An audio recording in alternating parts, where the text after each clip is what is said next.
publication chrétienne et il m'avait conseillé de filmer les enseignements pour pouvoir les partager avec des femmes dans la francophonie qui n'ont pas beaucoup d'enseignements accessibles sur le web. Donc, c'est pas que je veux être vedette ou quelque chose, mais seulement pour expliquer. Donc, bon matin tout le monde.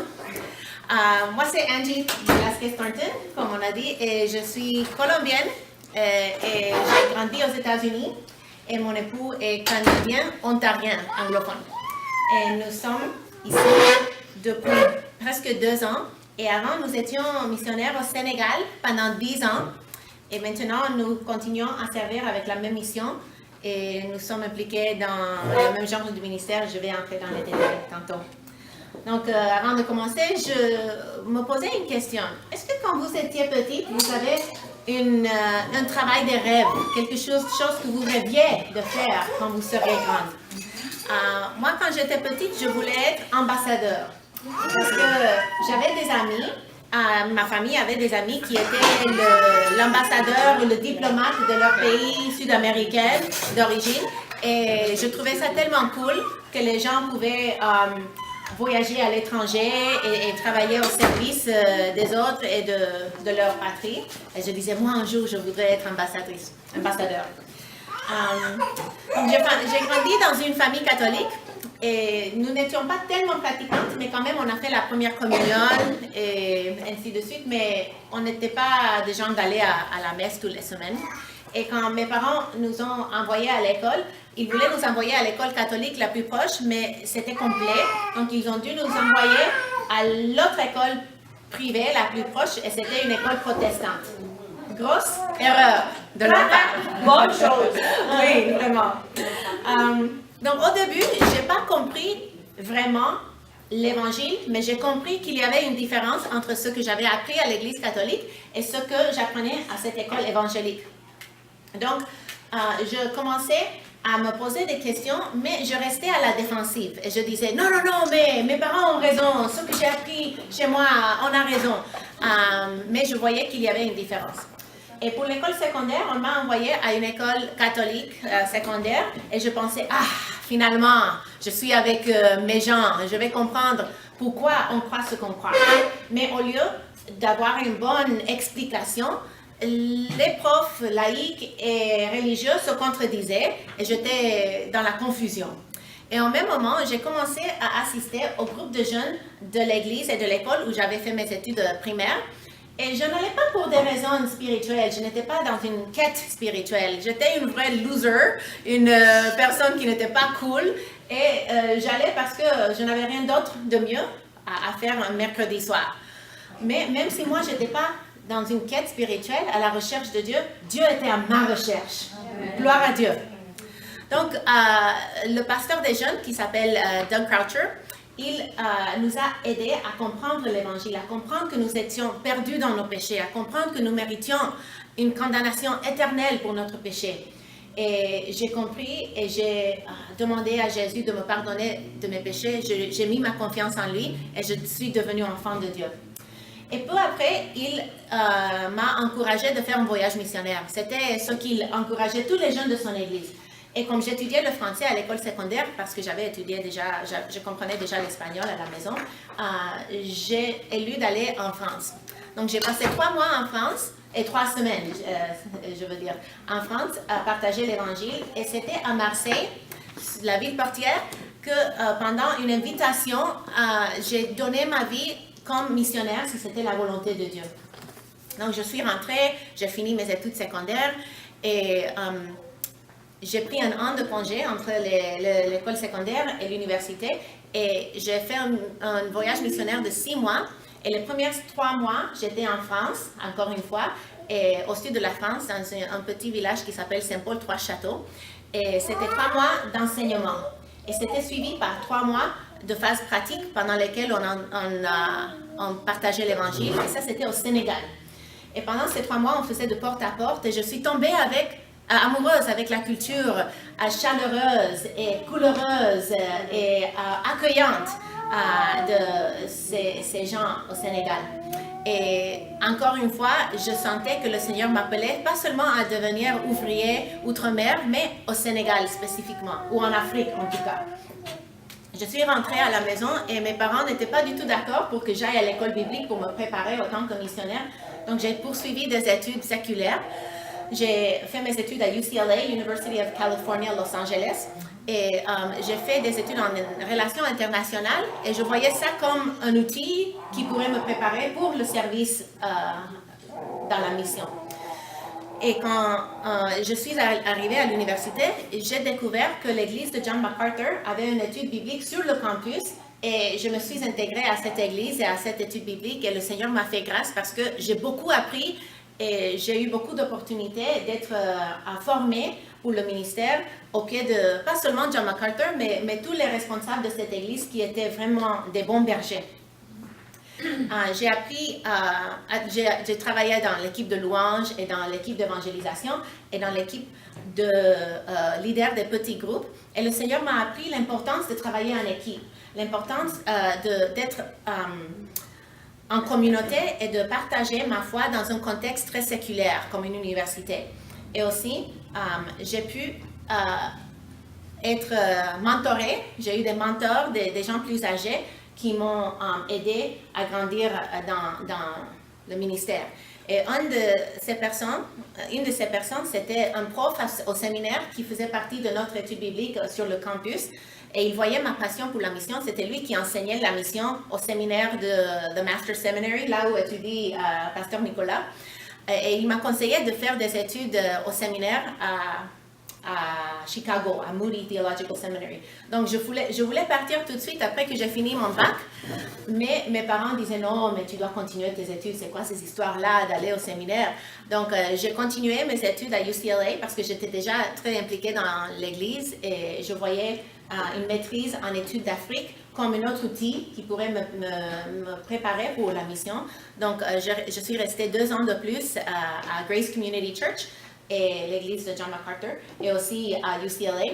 Et finalement, après que j'ai fini ma maîtrise, mes parents m'ont donné leur bénédiction et j'ai pu quitter pour le Chicago pour faire mes études. Et encore une fois, le Seigneur m'a fait grâce, m'a permis d'apprendre dans le séminaire, mais aussi dans la vie de l'église locale, parce que je voulais que ce que j'apprenais, toutes les théories que j'apprenais, je les puisse pratiquer dans le contexte de l'église locale. Et après 3 ans d'études, j'ai fini mes études au séminaire et je voulais partir en Afrique, mais j'étais toujours célibataire. Et le Seigneur, à travers les voyages à court terme, j'avais vraiment la conviction que le meilleur rôle pour un missionnaire, c'est de former les responsables d'église, de former les ouvriers sur place, à l'étranger, pour qu'eux-mêmes, ils puissent implanter des églises, pour qu'eux-mêmes, ils puissent être les bergers et les évangélistes, ainsi de suite. Mais en tant que complémentariste, je ne voulais pas moi-même former des pasteurs. Je voulais plutôt un partenaire en ministère pour qu'on puisse ensemble travailler dans ce domaine. Mais cela était tellement spécifique que ça réduisait les possibilités des prétendants à presque nulles. Et un jour, je suis allée sur un site web chrétien pour les célibataires. Et je me méfiais, mais je disais, j'ai rien à perdre. Donc, j'ai trouvé le profil d'un bel homme et sa description disait, je m'apprête pour partir comme missionnaire en Afrique. Si ça vous tente, écrivez-moi. Et puis, je ne pouvais pas le croire. C'était vraiment fou. Et je disais, peut-être il est très bizarre. Peut-être il y a un défaut là, caché. Il avait écrit Sénégal. Il n'avait pas encore écrit Sénégal, tant.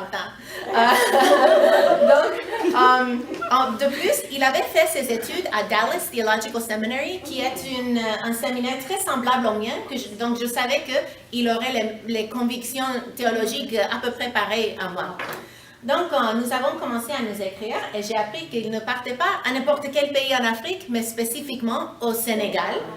Et que ce n'était pas pour faire n'importe quel ministère, mais spécifiquement la formation des responsables d'église. Donc, je voyais vraiment la main du Seigneur, jusqu'au point que ma mère, qui était tellement anxieuse que j'allais rester célibataire, parce qu'elle disait, non mais toi, tu réduis les possibilités à nul, tu dois ouvrir les horizons un peu. Mais elle a vu la main de Dieu, elle reconnaît, elle adore mon époux. Donc 1 an plus tard, une belle après-midi ensoleillée de février, on s'est mariés. Et un peu après, on est parti pour Québec, la ville, pour que Diane apprenne le français. Moi, je le parlais déjà, mais lui, il devait l'apprendre. Ironiquement, le français, le Canadien anglophone ne parlait pas la deuxième langue de son pays, mais moi, je le parlais. Et on a fait 1 an et demi à Québec, et il était à l'Université Laval, et on s'est impliqué à l'Église baptiste évangélique Beauport, et le pasteur René Labbé était le pasteur à l'époque, et il était un merveilleux berger, et cette communauté nous a donné une belle introduction à la vie d'église au Québec, et on s'est impliqué le plus possible avec la barrière de la langue pour Dan, mais la famille de l'église nous a aidés, même dans l'apprentissage de la langue pour lui, et nous ne serions jamais imaginé qu'un jour nous serons ici pour toujours. Le 21 août 2007, nous avons atterri finalement à l'église, à l'aéroport international de Dakar. Et nos valises ne sont pas arrivées avec nous. J'ai porté les mêmes lèches pendant 3 jours. Mais j'étais dans la joie. C'était la réalisation de mes rêves. Depuis 12 ans que j'attendais, que je priais, finalement le Seigneur avait exaucé cette prière et j'étais missionnaire en Afrique. C'était magnifique. Et puis, on a vécu à Dakar, la capitale, nos premiers 3 ans de ministère, et on a servi à l'Institut théologique évangélique du Sénégal, l'ITES. Et Dan enseignait les cours hebdomadaires aux responsables d'église et aux jeunes en formation. Et j'enseignais les femmes de pasteurs et les femmes leaders de l'église, dans l'église, à travers des retraites qu'on faisait chaque quelques mois. Et nous nous sommes impliqués dans l'église, une église baptiste à la capitale aussi. Puis après 3 ans, l'ITES, l'école biblique, a acheté un terrain et construit un campus. Beaucoup de choses ont changé dans notre vie, pour le bien et pour le mal. Pour le bien d'abord parce que notre mission avait plusieurs ouvriers à Thiès, donc nous avons trouvé la famille. Et nous avons eu la communion fraternelle d'une manière spéciale parce que nous étions en équipe maintenant. Et aussi, j'ai eu le privilège de servir en tant qu'aumônière dans une prison pour femmes. Et cela m'a vraiment passionnée parce que ces femmes étaient les plus ouvertes au monde. Les femmes en prison n'ont rien d'autre à faire et elles, on ne doit pas les convaincre qu'elles sont des pécheresses. Des fois, les gens disent non, mais moi je ne suis pas pécheur, mais les femmes en prison, les hommes en prison le reconnaissent plus facilement et c'était vraiment un bel ministère. Mais aussi, cette période nous a amené beaucoup d'épreuves. La première, c'était que la santé de mon époux Daniel a commencé à chuter petit à petit et il est arrivé au bout du temps qu'il devenait tellement fatigué et épuisé qu'il ne pouvait même pas soulever sa cuillère pour se nourrir, pour manger. Et c'était intermittent, ces chutes. Mais ça l'empêchait d'exercer un ministère régulier parce qu'il était censé donner un cours.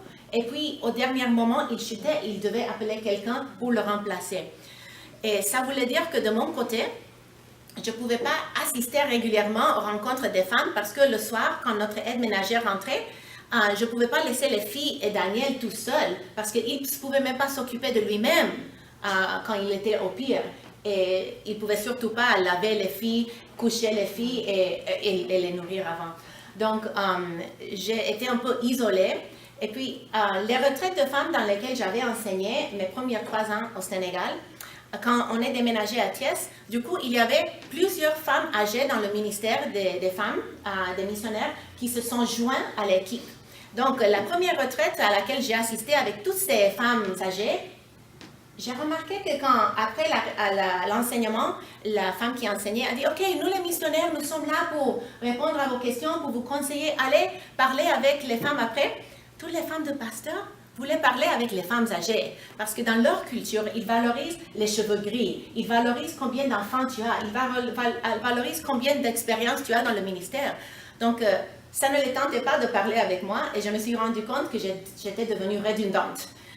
Donc, même la maman, la femme âgée qui gérait le ministère, elle a dit « Non, c'est peut-être mieux que tu laisses ce ministère pour que le Seigneur te dirige dans un autre. » Donc ça, c'était quand même humiliant. Mais le Seigneur m'a appris beaucoup à travers ces épreuves parce que quand la santé de Dan n'allait pas, nous devions nous humilier, dépendre sur lui et confier qu'il était souverain, qu'il y avait une raison pour ces épreuves. Et un jour, un collègue de Dan, de l'ITES, lui a posé la question, est-ce que tu penses que la cause de tes malaises, c'est que ton médicament est périmé à cause de la chaleur et l'humidité? Et pour reculer un peu, mon époux avait eu le cancer du thyroïde quand il avait 22 ans. Et on lui avait enlevé la thyroïde complètement. Et depuis, il devait prendre la Synthroid, un médicament pour la thyroïde. Et les premières 3 ans à Dakar, ça allait parce qu'il fait plus frais et c'est moins humide à la capitale de Dakar. Mais Thiès, la ville où on a déménagé 3 ans plus tard, est très chaude et plus humide. Et ce qui est fou, c'est que Dan, il est très méticuleux. Il pense à tout. Il est vraiment quelqu'un comme ça. Il remarque les petits détails, mais c'est comme si le Seigneur l'avait aveuglé pour que ça ne lui vienne jamais à l'esprit la possibilité que ce médicament était en train de se périmer. Et puis, on a lu les petits caractères sur la boîte et on a vu, mais ça dit que ça doit se garder entre 15 et 25 degrés. Et il faisait toujours 30 degrés normalement ou plus. Et les pharmacies avaient des clims souvent qui ne marchaient pas ou qui n'étaient allumés jamais. Donc, quand on achetait le médicament, c'était déjà peut-être périmé à la pharmacie. Et si on faisait venir les médicaments du Canada ou des États-Unis, ce n'était pas possible non plus parce que ça pourrait rester à la douane assez longtemps pour se périmer avant que ça nous arrive. Donc nous avons dû prendre la décision douloureuse de quitter le Sénégal après 10 ans. Et pour moi surtout, c'était comme la mort d'un rêve que j'avais depuis l'âge de 18 ans. Mais le Seigneur a dirigé nos pas pour qu'on vienne au Canada pour le congé missionnaire et le Seigneur nous a mis à l'esprit la possibilité de continuer de servir avec la même mission, mais au Canada francophone. Notre mission avait déjà des ouvriers ici depuis plus de 30 ans. Je ne sais pas si quelqu'un-un d'entre vous connaissait Wesley Peach, qui est le directeur de Parole de Vie, et nous sommes de la même mission. Donc notre mission croit dans l'importance de l'œuvre ici au Québec et nous ont encouragés dans cette direction. Donc nous avons parlé avec les responsables de nos églises partenaires et avec certains partenaires les plus proches et avec notre mission. Et nous avons fait un voyage exploratoire l'été 2007 et on a rencontré Louis Bourque et François Turcotte et Gilles Lapierre et ils nous ont partagé leur passion pour le ministère au Québec. Et bref, 2 mois plus tard, on était déménagés et installés dans un 5,5 à la salle. Et depuis qu'on est arrivé, le Seigneur nous a donné un nouveau rêve, une nouvelle vision pour ce qu'il fait à travers sa parole et son Église ici. Et Dan a pu enseigner à Parole de Vie. En fait, vendredi, il est allé enseigner un cours à Parole de Vie à Sherbrooke. Et il a pu enseigner l'école de dimanche. Ici où je suis debout, il enseigne des fois l'école de dimanche avec Danny Cotnoir, la classe des adultes. Et il aide à gérer 3 différentes cohortes de SEMBEC qui sont des cours de formation pour ceux qui veulent approfondir leur implication dans l'Église et leur connaissance de la parole. Et il prêche à l'Église de temps en temps et même ce dimanche, c'est lui qui va apporter la parole. Et de mon côté, le Seigneur m'a permis d'enseigner à Flamme et la retraite de Flamme qui s'en vient, je vais donner un atelier et aux différentes églises, aux études de femmes dans l'association. Et le Seigneur nous fait grâce parce que nous avons une passion pour l'Église au Québec et pour l'enseignement et la formation des leaders. Donc, ce que j'ai au cœur, c'est l'enseignement par exposition, c'est-à-dire verset par verset. Et je vous encourage, mes sœurs, que des fois, on nous dit que la théologie, ça c'est pour les hommes, ça c'est pour les pasteurs, ça c'est pour les responsables d'église, les diacres, même peut-être les diaconesses, mais nous, les mamans ou les femmes qui sont occupées, ça c'est pas pour nous. Mais la théologie, c'est pour tout le monde. Et le jour qu'on fait face aux épreuves, c'est notre doctrine, c'est notre compréhension de la souveraineté de Dieu, de son caractère divin qui va nous empêcher d'être ballottés par tout vent de doctrine, qui va nous empêcher de vouloir quitter le Seigneur, parce que nous savons en qui nous avons cru. Le jour que j'ai perdu mon papa, il y a 1 an et demi. Le jour que j'ai fait fausse couche à 3 reprises. Le jour que j'ai lutté avec l'infertilité. Le jour que mon mari est tombé malade et resté malade pendant 7 ans sans explication. C'était ma compréhension de la parole de Dieu qui m'a soutenue et qui m'a permis de m'attacher au Seigneur et de reconnaître qu'il est mon Père et qu'il est bon, qu'il est puissant, qu'il est sage et que tout ce qu'il fait, c'est pour mon bien. Et c'est pareil dans vos vies. N'est-ce pas que quand vous marchez par les épreuves, c'est ça ce que vous soutient. Donc je vous encourage, soyons des étudiants de la parole. Et pour revenir à mon histoire de mon rêve d'enfance, quand je suis devenue chrétienne, un des versets qui a sauté des Écritures pour moi, c'était 2 Corinthiens 5, verset 20. Mais je vais lire tout le passage du 17 jusqu'à 21. Si quelqu'un est en Christ, il est une nouvelle créature. Les choses anciennes sont passées. Voici, toutes choses sont devenues nouvelles. Et tout cela vient de Dieu qui nous a réconciliés avec lui par Jésus-Christ et qui nous a donné le ministère de la réconciliation. En effet, Dieu était en Christ. Il réconciliait le monde avec lui-même en ne chargeant pas les hommes de leurs fautes. Et il a mis en nous la parole de la réconciliation. Nous sommes donc des ambassadeurs pour Christ, comme si Dieu adressait par nous son appel. Nous supplions au nom de Christ. Soyez réconciliés avec Dieu. En effet, celui qui n'a pas connu le péché, il l'a fait devenir péché pour nous, afin que nous devenions justice de Dieu.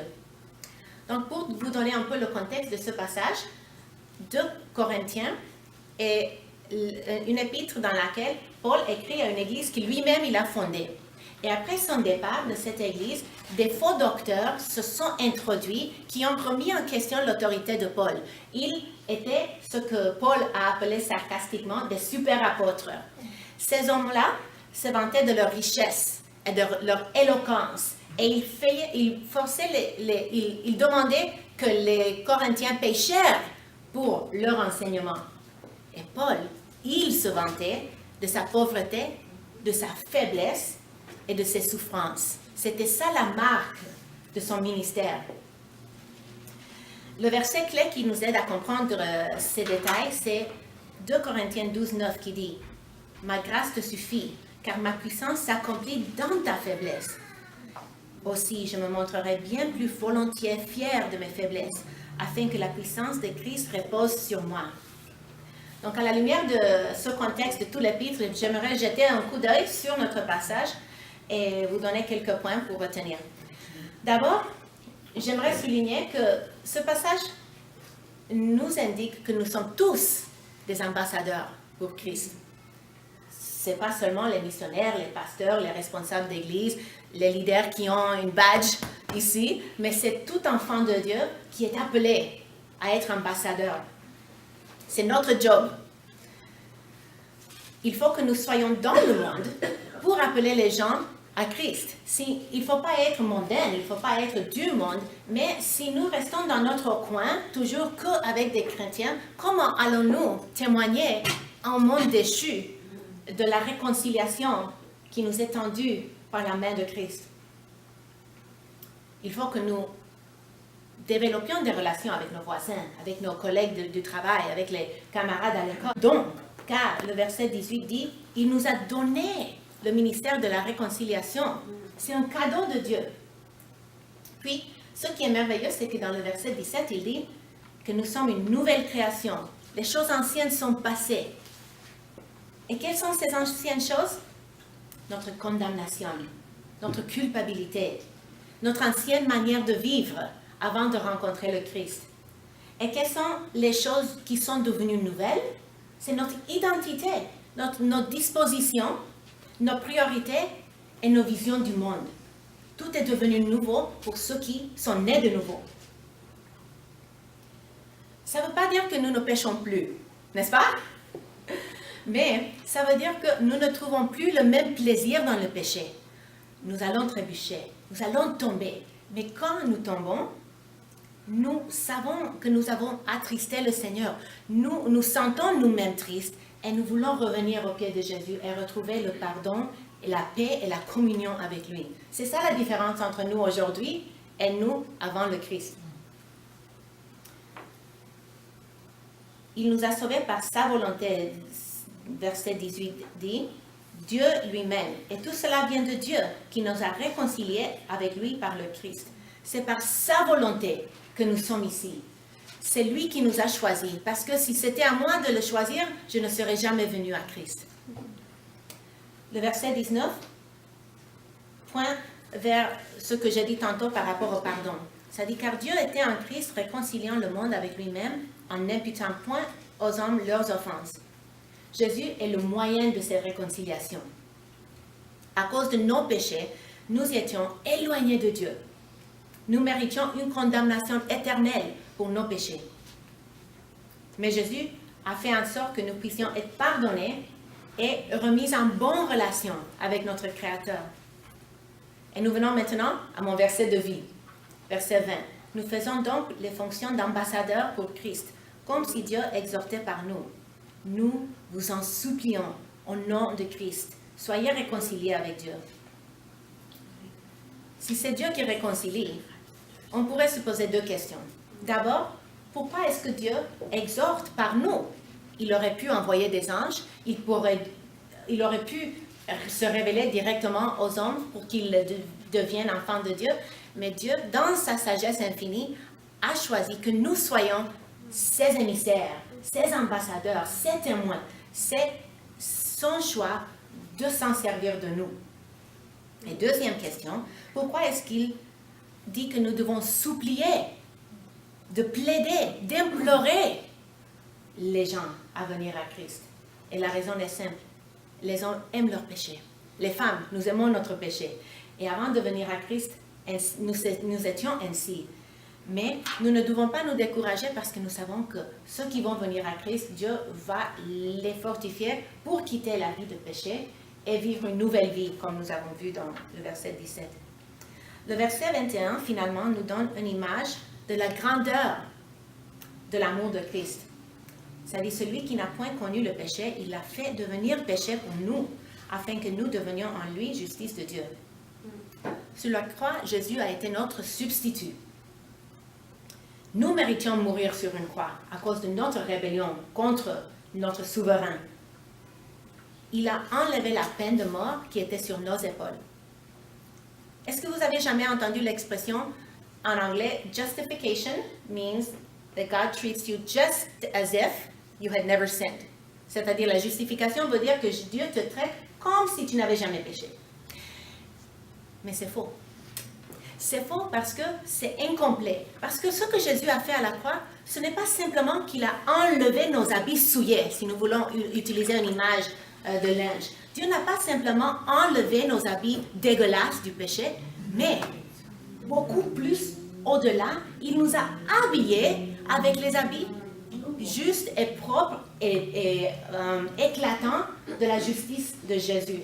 Donc, il a fait beaucoup plus que simplement enlever notre ancienne vie. Il nous a donné une nouvelle vie.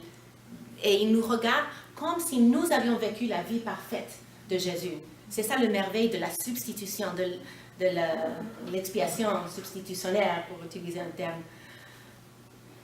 En concluant, je voudrais vous inviter, mes sœurs. Notre réconciliation a été faite à grand prix. Soyons des ambassadrices, des femmes réconciliées pour amener la réconciliation auprès de ceux qui nous entourent. Jésus a un poste pour nous. Portons le badge ici qui dit « Ambassadeur pour Christ ». Adoptons notre nouvelle identité et allons en avant dans la force qu'il nous donne pour sa gloire et notre joie. Amen. Amen.